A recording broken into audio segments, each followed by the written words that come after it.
প্রবাসী বাংলাদেশিদের ভোটার নিবন্ধন করতে অস্ট্রেলিয়া ও কানাডায় যাচ্ছে নির্বাচন কমিশনের কারিগরি টিম। এক্ষেত্রে ফেব্রুয়ারিতেই অস্ট্রেলিয়াতে এবং এপ্রিলে কানাডায় কার্যক্রম শুরু হবে। ইসির উপসচিব মোহাম্মদ মাজহারুল ইসলামের জারি করা এক অফিস আদেশে এ বিষয়ে জানানো হয়েছে। আদেশে উল্লেখ করা হয়েছে, আগামী ২২ ফেব্রুয়ারি থেকে ১২ মার্চ অস্ট্রেলিয়ায় ২টি টিম নিবন্ধন কার্যক্রম পরিচালনা করবে। এছাড়া কানাডায় ২টি টিম কাজ করবে আগামী ৫ এপ্রিল থেকে ২৩ এপ্রিল পর্যন্ত।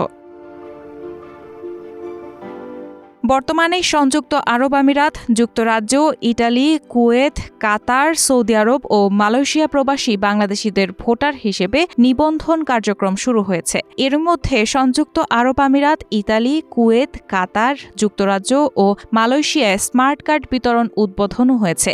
পরে পর্যায়ক্রমে Oman, Bahrain, Jordan, Singapore, Lebanon, Libya, মালদ্বীপে এনআইডি কার্ডের কার্যক্রম হাতে নেওয়ার কথা রয়েছে।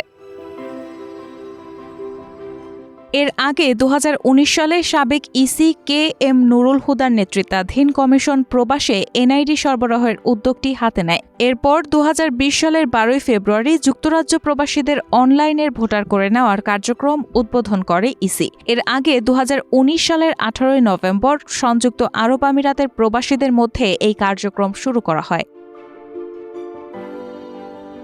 তার আগে একই বছরের ৫ নভেম্বর মালয়েশিয়ার অবস্থানরত বাংলাদেশিদের ভোটার তালিকায় অন্তর্ভুক্তি এবং স্মার্ট জাতীয় পরিচয়পত্র দেওয়ার অংশ হিসেবে অনলাইনে আবেদন নেওয়ার কার্যক্রম উদ্বোধন করা হয়।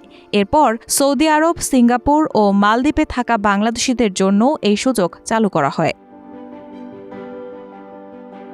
সে সময় অনলাইনে আবেদন নিয়ে সেই আবেদন সংশ্লিষ্ট ব্যক্তির উপজেলা থেকে যাচাই করে সত্যতা পেলে সংশ্লিষ্ট দেশের দূতাবাস থেকে এনআইডি সরবরাহের পরিকল্পনা ছিল। এরপর করোনা মহামারীর কারণে থমকে যায় দূতাবাসের মাধ্যমে এই কার্যক্রম শুরুর পরিকল্পনা।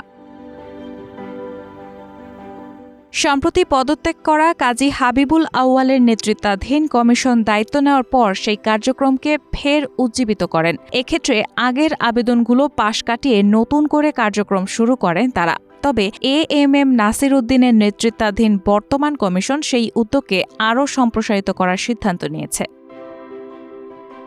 রায়হানা মুন, প্রবাস খবর।